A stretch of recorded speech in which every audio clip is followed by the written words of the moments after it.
Alright, so if you know me, you know that I'm creating software from scratch using React and then Django for the backend, which I've been posting about but for some reason I'm not getting that much of views.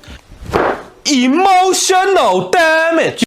But for another reason too, I have to change the stack, which is the back end to be precise.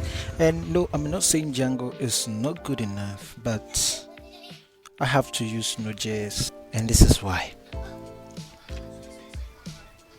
Well, once again, I'm not saying that Django is bad for backend or something, but in this use case, it is not the best to use.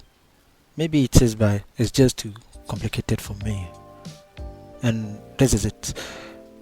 I'm supposed to get the user's phone number when the user is registering for the app, but because I'm using Django, it allows email out of the box, not phone number, and configuring it is a lot, like a lot. Yeah, you get the idea. It's a lot. Remember